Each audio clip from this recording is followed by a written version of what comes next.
Good evening and welcome to Doordarshan Kendra Kohima. I'm Mila Susan with the news. First, the headlines.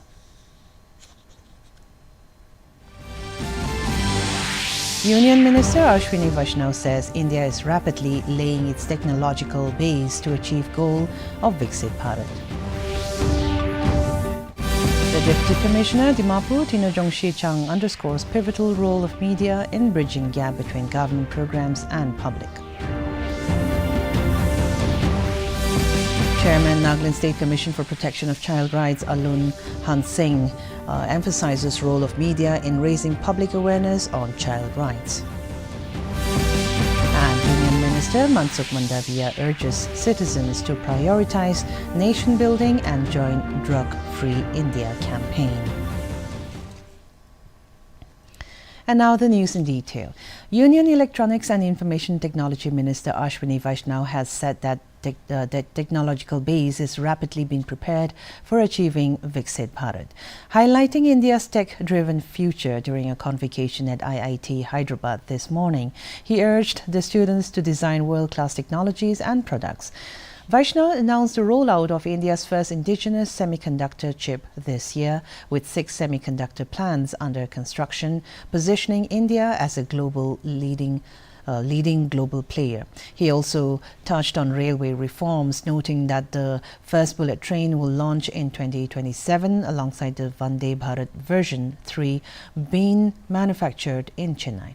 He discussed the India AI mission with free data sets and AI training programs. The Union Minister further expressed optimism that India will secure its position as one of the top 2 economies by 2047. And that builds the foundation for an industry which provides employment, which provides design opportunities, and which builds a totally new ecosystem for our country. The first made in India chip, manufactured in India chip on a commercial scale, will be manufactured in this year 2025. The way we have created the talent pool, the way we are promoting the design, and the way we are going deeper into the capital equipment and the materials required for semiconductors, India will become one of the top 5 semiconductor nations in the world in the coming. A one-day media workshop Vartalap on the theme 11 years of Prime Minister Narendra Modi government was held today at Dimapur. Addressing the inaugural session as the chief guest, Deputy Commissioner Dimapur Tino Jongshi Chang underscored the pivotal role of the media in bridging the gap between government programs and the public, especially in remote and rural areas. He said media fraternity is instrumental in disseminating vital information, adding that workshops like these will not only enlighten journalists but also benefit the wider public through their outreach.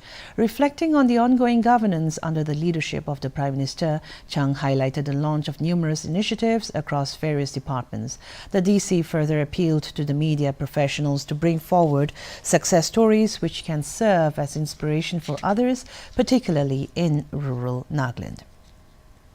Also speaking at the event, Lieutenant Colonel Amit Shukla, PRO Defence, Nagaland, Manipur and Arunachal Pradesh, provided insights into the latest reforms and initiatives undertaken by the Ministry of Defence. The ministry has declared 2025 as the year of reforms. He said the defence sector is undergoing a transformative phase, embracing technologies such as artificial intelligence, machine learning and robotics, and pushing for integrated multi-domain operations. He also mentioned that the contribution of National Cadet Corps was recognized with over 9,000 cadets currently active across districts in Nagaland. Colonel Shukla further added that these cadets are being groomed through military leadership and personality development programs.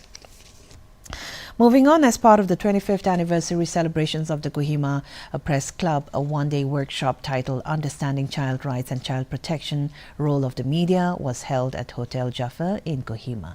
The event was organized in collaboration with the Nagaland State Commission for Protection of Child Rights.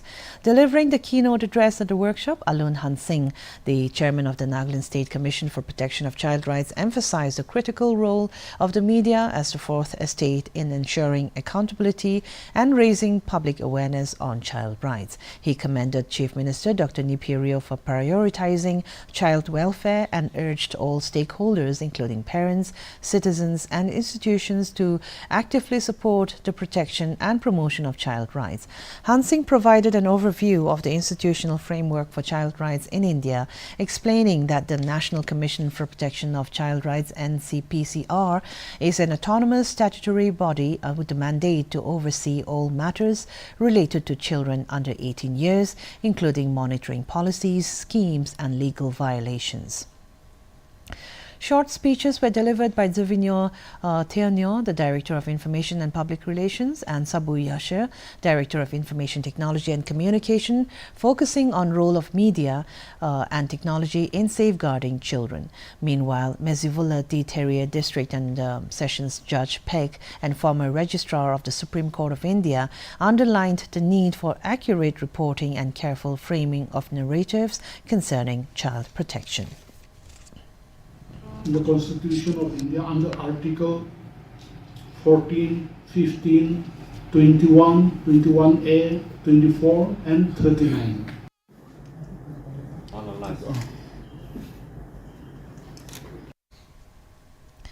Union Minister for Youth Affairs and Sports Mansukh Mandavia emphasized the importance of a drug-free youth in achieving India's goal of becoming a developed nation by 2047.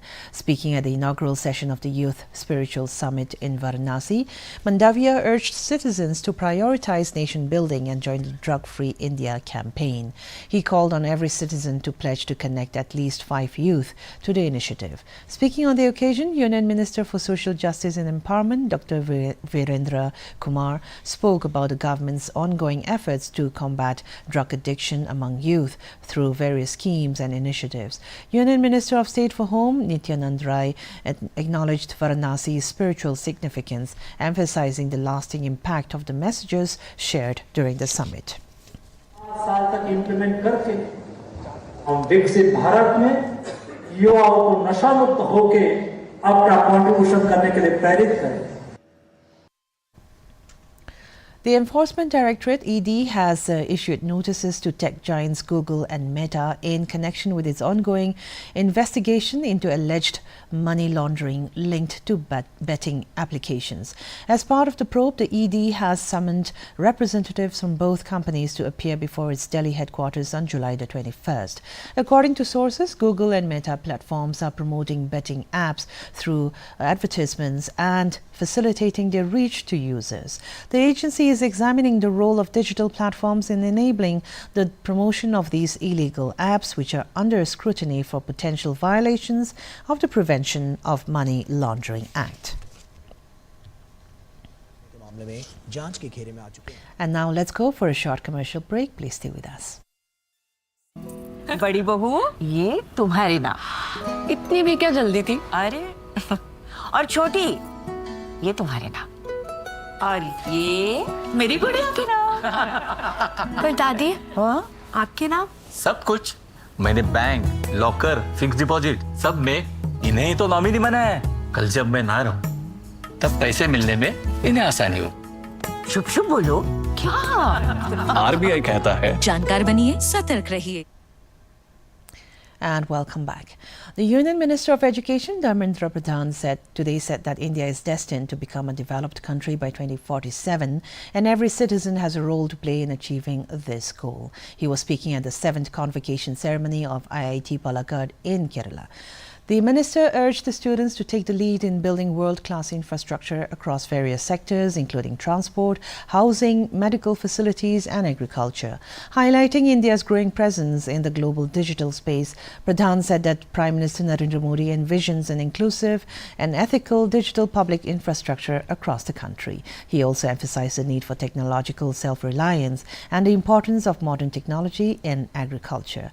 A total of 328 students received a certificates from the minister during the ceremony. In other news, Indian Navy's indigenously designed and constructed survey vessel, large INS Santayag, made her maiden port call at Port Klang in Malaysia for hydrographic cooperation from the 16th to the 19th of July. This visit demonstrates India's growing role in regional hydrographic capacity building under the Indian Navy Naval Hydrographic Department and National Hydrographic Office framework. INS Santayag, the first of indigenously designed and built Santayag-class hydrographic survey ship, was commissioned in February 2024. The maiden visit of the ship to Port Klang aims at facilitating technical exchanges and strengthening institutional ties via concerted cooperation, like sharing of survey technologies and sustained hydrographic support engagements. China has condemned the Pahalgam terrorist attack and has called on regional countries to enhance counter-terrorism cooperation to safeguard regional security. In a reaction to the U.S. designating the Resistance Front, a proxy of Pakistan-based Lashkar-e-Taiba (LET) as a foreign terrorist organization for its involvement in the Pahalgam terror attack, Chinese Foreign Ministry spokesperson Lin Jian said the country opposes all forms of terrorism. The TRF claimed responsibility for the attack but later backtracked as tensions soared between India and Pakistan. Several Pakistani terrorist groups and individuals are listed under the UN Security Council's 1,267 sanctions regime, which imposes asset freezes, travel bans and arms embargoes. These include LET, Jaish-e-Mohammed and Jamaat-ud-Dawa, along with key figures like Hafiz Saeed and Masood Azhar.